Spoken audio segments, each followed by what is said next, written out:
All right, chat. We got another video from Plot Armor Comics. We just did the top 10 Marvel characters, and now we about to do the top 10 strongest villains in the Marvel universe. Now, respectfully, I only know Thanos, bro. Like, I'm sorry. I only know Thanos. I know Kang the Conqueror. Doom has to be there. And yeah, other than that, I guess I'm gonna cheat. I'm gonna look at the thumbnail. I know this is Knull, chat. I don't know who this is. And this is Galactus, which makes sense. Magneto, facts. Apocalypse, facts. That's all I know, honestly. I don't really know much villains or much about them. But yeah, we about to check it out. Shout outs to Plot Armor Comics. Link to the original video down below. Yeah. Fans of Marvel movies might think that Thanos is the ultimate power in the universe. But what did I say? That's literally what I thought.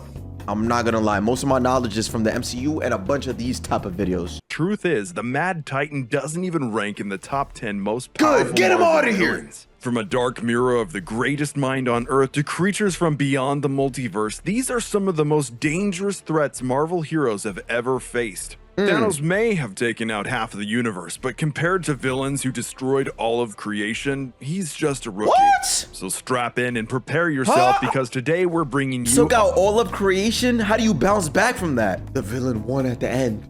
Oh my God. Thanos is just a foreshadow. He only took half, but somebody took all. Oh, what the hell, bro? What the hell? Our top 10 strongest Marvel villains. Weighing in at number 10 is Onslaught, the dark side of Professor X and Magneto unleashed. What? Onslaught was a sentient psionic entity born from the consciousness of two of the most powerful mutants on Earth. Facts. Professor Charles Xavier, leader of the X-Men, and the villainous Magneto. Onslaught represents all of the pain and anger of Xavier's accumulated experiences, amplified by Magneto's hatred and lust for power. Yo, but he's huge. Onslaught began to take root inside of Xavier when he psychically attacked Magneto after the villain nearly killed Wolverine by ripping the adamantium from his skeleton. What? Professor X used his telepathic abilities to wipe Magneto's consciousness and place him into a catatonic state. As he burrowed into his rival's mind, Magneto's grief and anger amplified every negative thought and feeling that Xavier had ever tried to suppress. Amplified by pure hatred, Onslaught possessed all of the powers of Professor X and Magneto, which allowed him to combine Xavier's incredible psychic power with Magneto's... Bro, why is he built like that? He looks so fire. ...control over the electromagnetic spectrum. He was also able to absorb other mutants and obtain their abilities. What? After absorbing Franklin Richards and the powerful psychic Nate Gray to Omega... Hey, we just learned about him. He absorbed who? And he's only number 10? Oh, no. No, this is bad. Franklin Richards is, from the last video, the #1 strongest character in Marvel, bruh. After absorbing Franklin Richards and the powerful psychic Nate Gray, two Omega-level mutants, Onslaught was capable of just about anything, even creating a second sun to kill his enemies. Onslaught drew the attention of the combined might of Marvel's heroes, including the Avengers, when he kidnapped Franklin Richards, the son of Mr. Fantastic and the Invisible Woman. To slow the heroes down, Onslaught unleashed an electromagnetic pulse that destroyed all technology in New York City.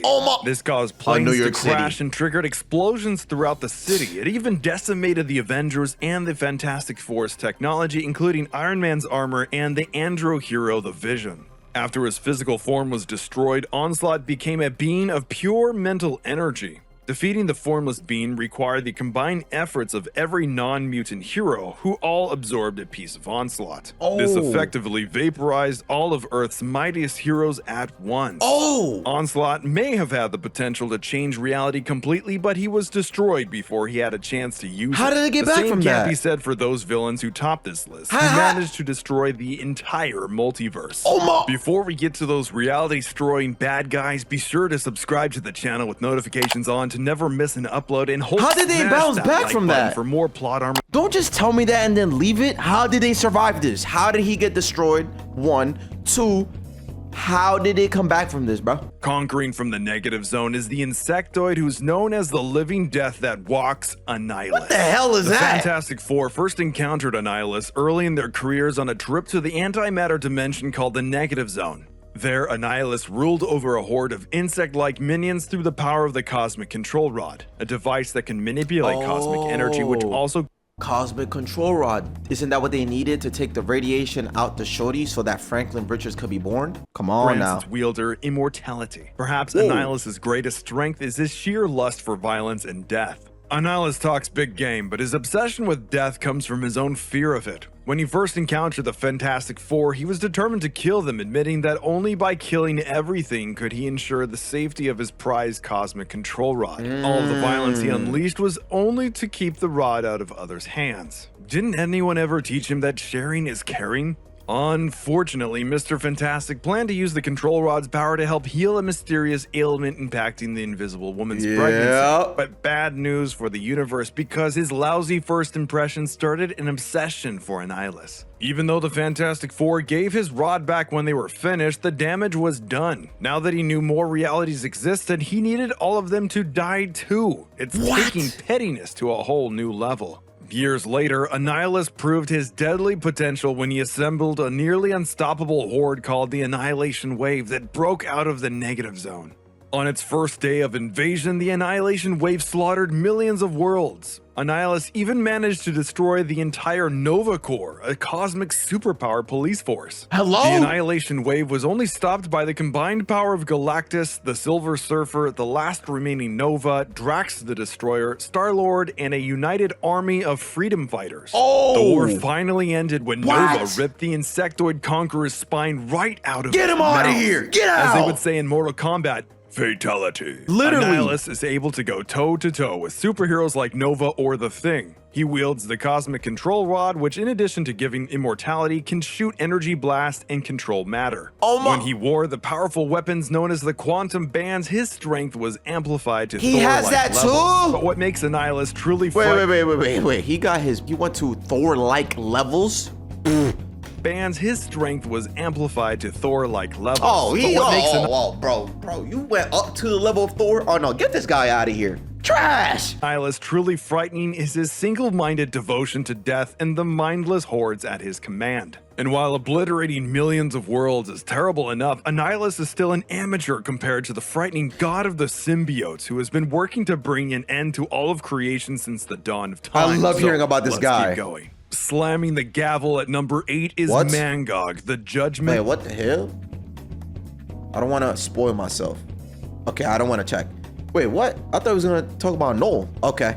Who the hell is this guy? Of gods. Mangog is a ferocious monster with one mission: to destroy the gods. Mangog was created as the sum total hatred of a race of invaders that were slaughtered by Odin and the Asgardians. It is the fury of billions made flesh. The creature was locked away deep beneath Asgard for centuries until it was unleashed from its prison. Mangog went on to rampage throughout the realm of Asgard, besting giants, tearing down the walls of the kingdom, and smashing through the mighty army of gods. That boy Even is after the ugly armies as hell, of Asgard though. toppled a mountain upon the beast, Mangog continued his march. In their first battle, the mighty Thor could not even harm the creature. Mangog just shrugged off the attacks and threw the thunder god around like a ragdoll. It was not until Odin awoke that Mangog was stopped. Odin revealed that it was he who had created the beast as a living prison. By undoing his spell, Odin revived the race that had been imprisoned, splitting Mangog back up into the billions that formed it and ending the threat. Mangog was reborn years later when the original Odin's son was no longer worthy to wield Mjolnir and Jane Foster had taken his place. Mangog laid waste. Oh, so Jane Foster is canon of having, wielding the Mjolnir, whatever. I did not know that. Mangog was reborn years later when the original Odin's son was no longer worthy to wield Mjolnir and Jane Foster had taken his place. Mangog laid waste to the kingdom of gods. With Odin's son unworthy and Jane Foster dying of cancer, there was no Thor to stop it. Ultimately, Jane took up the hammer once again, willing to give her life to save the gods. Why wasn't he in the movie then? Be her last, no matter what, Jane gave the battle her all and sacrificed her life to put an end to Mangog by chaining the beast to Mjolnir and tossing them both into the sun. Mangog's strength is basically unlimited. As the collective hate of billions, the Mangog possessed all of the combined power of its race. Of all the gods. Driven by pure hatred, Mangog is virtually invulnerable. So mighty was his strength that he could quell a storm with the power of his voice and swallow Thor's lightning and spit it back at him. Mangog seems to grow stronger the more it fights and was only ever defeated by the nearly omnipotent or a Thor possessing his power or through great sacrifice. Oh my! Unlike the gods and demons we're looking at next, forget Ragnarok. They going through this guy. That's Ragnarok V2, bro. Mangog has no fancy abilities, no reality control or magic spells or lasers. He's Bro's just strong built, and unstoppable. He's just and built it was different. nearly enough to kill Thor on multiple occasions. Bruh. Mangog plays a major role in Jane Foster's journey as Thor, and with that run being adapted in the next Thor film, there's a chance that we might see Mangog rampage on the big screen. No, we don't. When was this? 2 years ago. Yeah. Why didn't we see that if this whole story's concept is Jane Foster having cancer? Instead, they didn't go that route. They went with the Love and Thunder route. But what the hell? Well, I'm about to tweak out, bro. I'm actually about to tweak out. Soon. Ascending into divinity at number 7 is Corvac. Who the hell man is who this would guy? be God.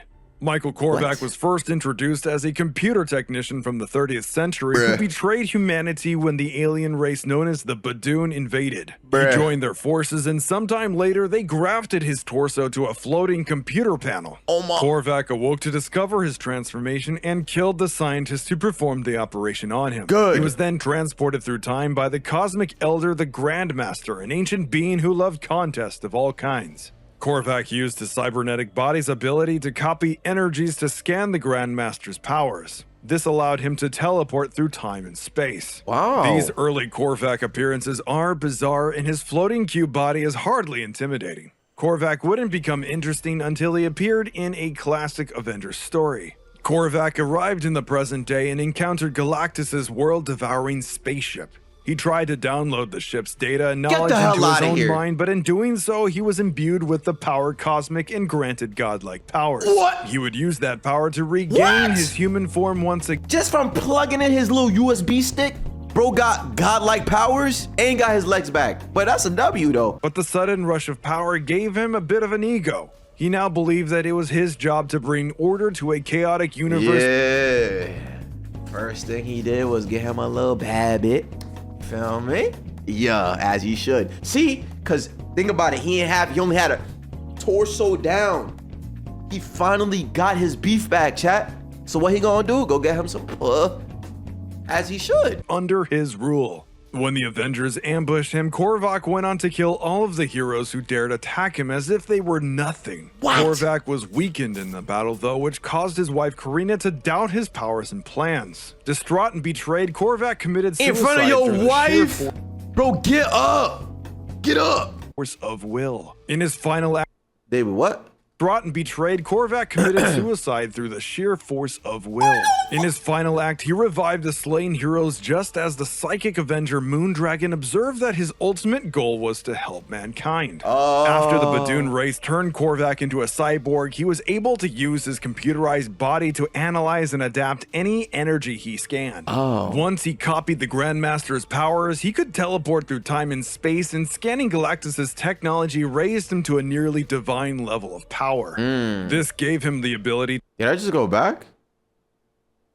What the heck? It just replayed that. to project and control incredible levels of energy. Corvac's powers were so great that the Collector, a nearly omnipotent elder of the universe, told the Avengers that Corvac had the potential to end all of reality. The Right before Collector. Corvac zapped him out of existence from a world away. Corvac had the unlimited potential of a god, but was ultimately defeated by his own human fear of losing his love. No. The next villain on our list has no such emotions, simply a mission to kill everything and bring darkness. Dracula? Reigning Morbius? at number 6 No. from the void that existed before the known universe is the primordial god of the symbiotes, Knull. Now this baddie might Bro, be this the guy is creepiest so creature. bad at. Look at him. I wonder how this would get an adaptation to like movies and stuff. At this point, I'm okay with getting animations, like a Marvel Rivals styled movies or something. That would be fire, bro.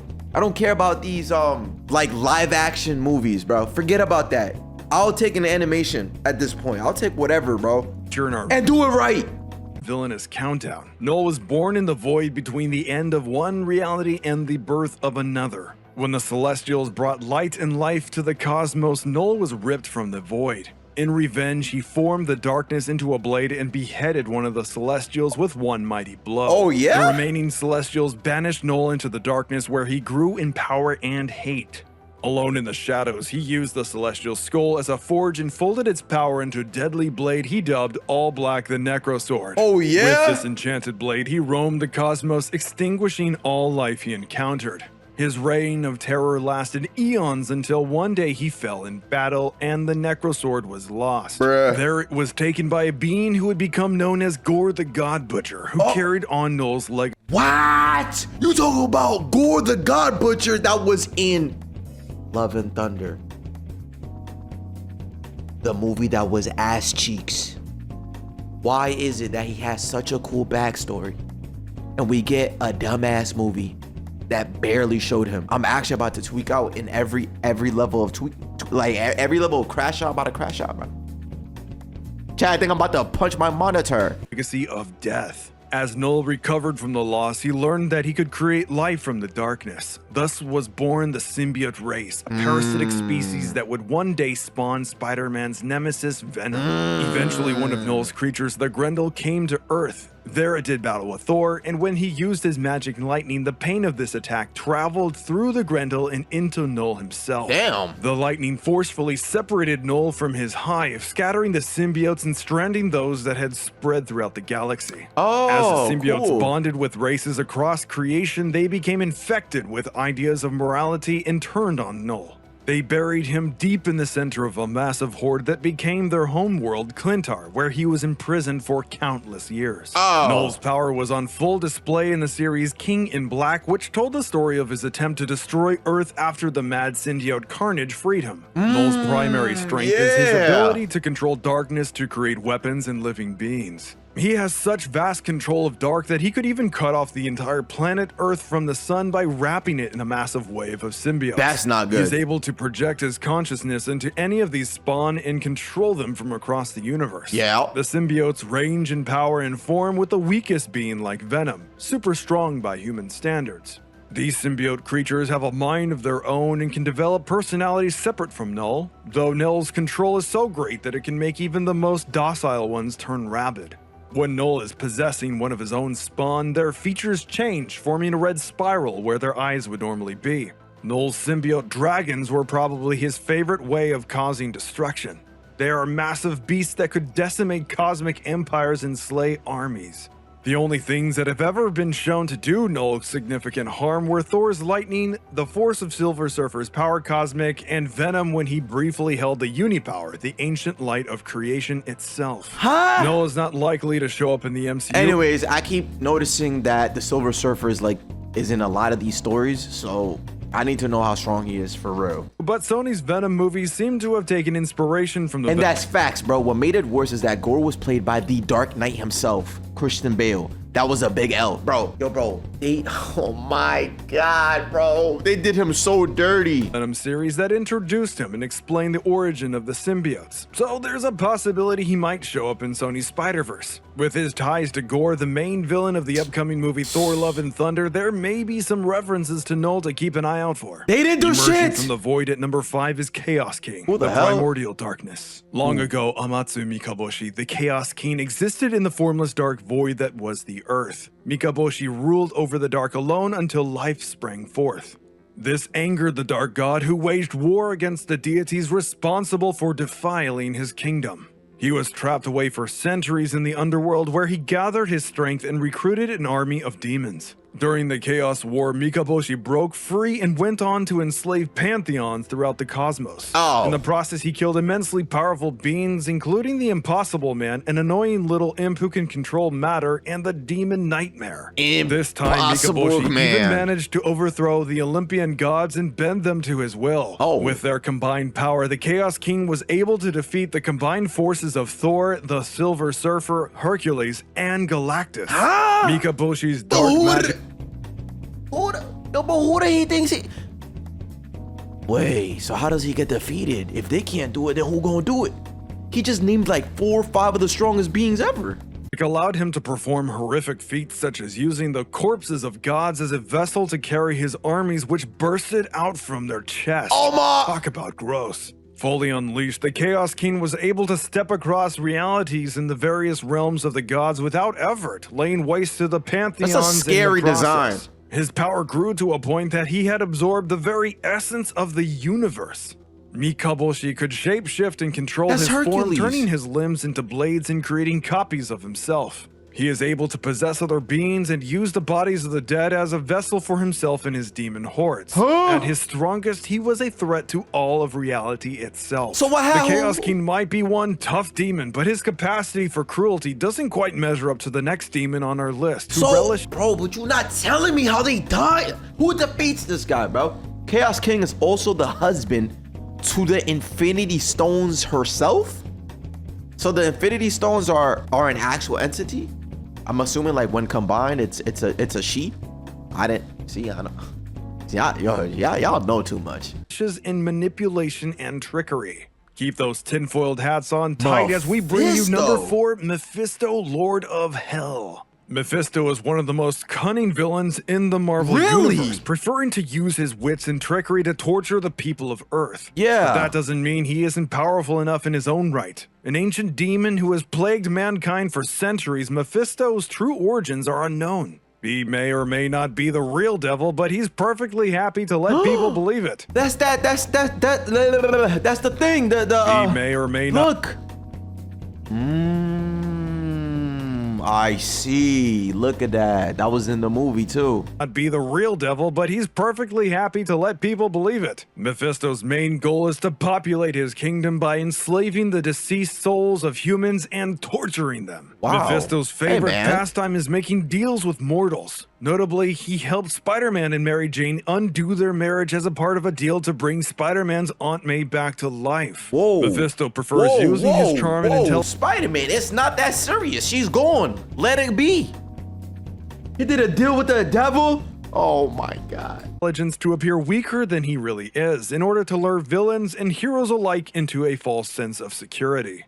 He has manipulated villains like the Green Goblin and Thanos in order to forward his own evil plots. This trickery has led many people making very foolish deals. Mephisto's favorite way of causing trouble. He's like Loki 2.0. He is able to use his 2.0. demonic powers to alter reality itself. To undo Peter Parker and Mary Jane Watson's marriage, Mephisto actually merged the Prime Marvel universe with another reality similar to the original, except for one detail about their wedding. The Scarlet Witch once siphoned off a part of Mephisto's reality warping powers to create her twin children, though they were eventually erased from existence when Mephisto reabsorbed them. This definitely never made Scarlet Witch break down and try to rewrite history and all of reality so that she could have a perfect family again, did it? Mephisto has total control of lesser demons and the ability to bond them with human hosts.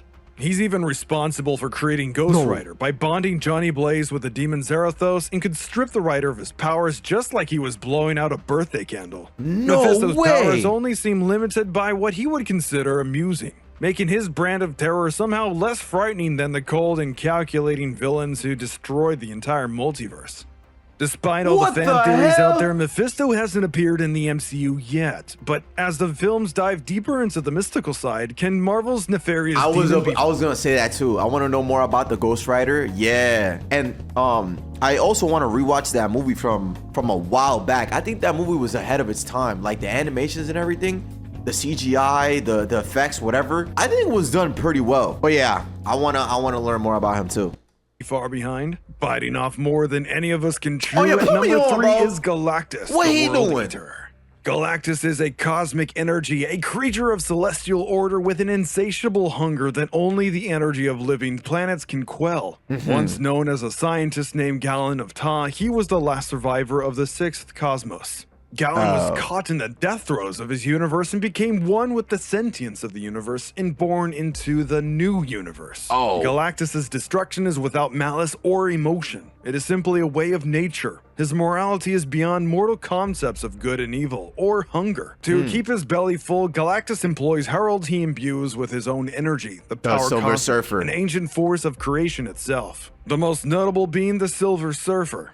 Each of these heralds is powerful in their own right, capable of incredible feats and doing battle with the likes of the Hulk or Thor, but they hold only a fraction of Galactus' strength. Galactus, as the first living being born into the universe, commands power beyond human comprehension through the energy known as the power cosmic. This manifests in a variety of ways, from force fields and energy blasts to the ability to transmute matter. During the Annihilation War, Galactus single-handedly destroyed half of the Annihilation Wave's forces. Though his planetary hunger makes him a villain to most life in the universe, he is in fact a tool created by the universe itself to balance the cosmic scales between the conceptual entity's eternity, the embodiment of life, and death. You're losing me! Deadpool's on and off again girlfriend. Galactus made a brief death. Thanos and Deadpool's on and off again girlfriend.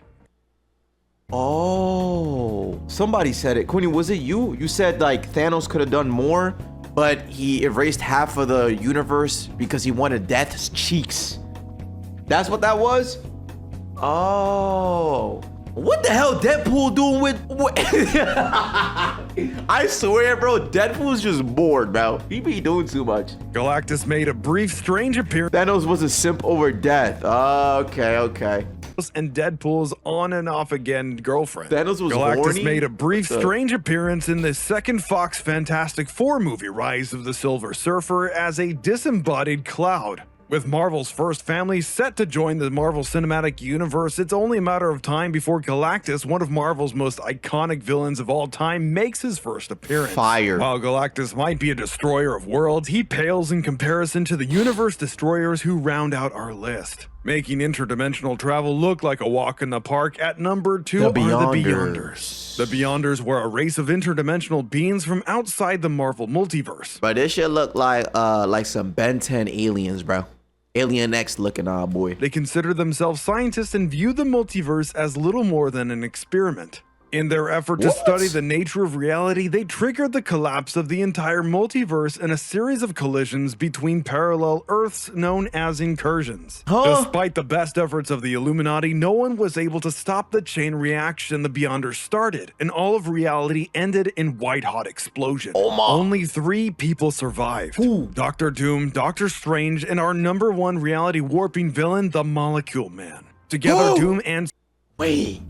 Chat, no matter what happens, Doom is alive. Hey, yo, shout out to Strange too. Shit. Oh, yeah. Strange and our number 1 reality warping villain, the Molecule Man. Together, Doom and Strange managed to use the Molecule Man as a bomb to destroy the Beyonders. In the ensuing destruction, the 3 combined their powers to form a single planet called Battleworld.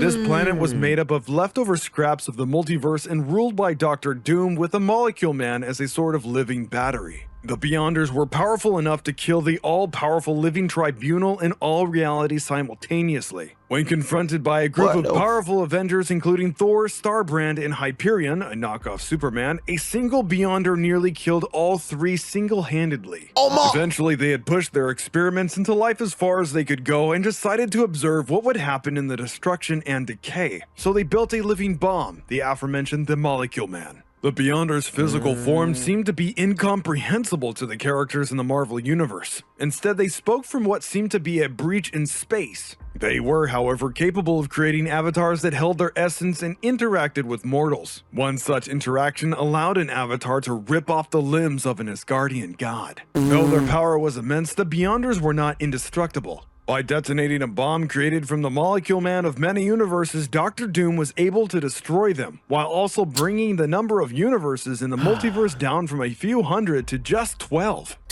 Bro, Doctor Doom is so aura, bro. He's an aura farmer. He's amazing, bro. I like this guy, man. Thanos was so horny over Death that he would do anything, including wipe out an entire planet to win her love, knowing damn well that Death doesn't wait for anybody in the MCU. No wonder Deadpool wanted some undead cheat. Facts. Weighing in at number 1 of the greatest threats to the Marvel Universe is the Molecule Man, Master of Reality. Owen Reese, the Molecule Man, was first introduced as a nuclear lab technician bombarded with radiation that granted him the power to control matter. Bro, over they're the years, all the potential and scope of his powers expanded, allowing him near total control over all reality at a subatomic level. In truth, the Molecule Man was a creation of the aforementioned the Beyonders. They designed the Molecule Man to exist across all reality simultaneously as a living bomb with enough power to destroy whatever universe contained him. Molecule Man exists in every reality at the same time, which also makes him mentally unstable. Molecule Man proved a formidable foe from the beginning, encasing all of Manhattan in a glass dome or even controlling people's minds. But his true purpose and potential was revealed in the reality-destroying event Secret Wars. Molecule Man hinted at his MCU, do not fumble that, okay? Do not fumble that. Cause this sounds so fire. That this sounds amazing, bro. unlimited potential through his amazing feats like completely disintegrating the supremely powerful and mentally unstable hero, the Sentry. Get him out of He was here! able to both completely destroy and revive an entire town in Colorado, including the people who live there. When the incursion events began, setting off a chain reaction that threatened the entire multiverse, Dr. Doom was able to use the Molecule Man as a part of his plan to avert reality's complete erasure. By detonating Molecule Man in a massive explosion that destroyed the Beyonders, he accelerated the end of the multiverse and channeled Reese's power.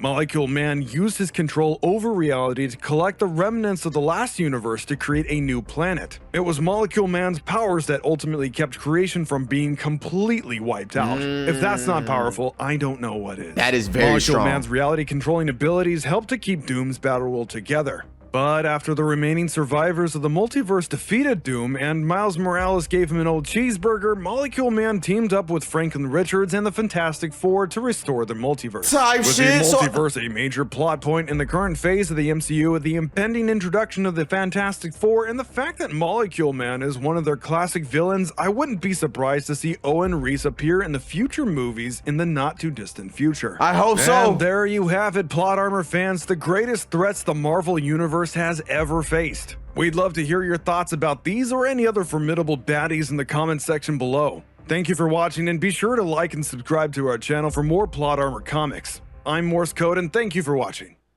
That was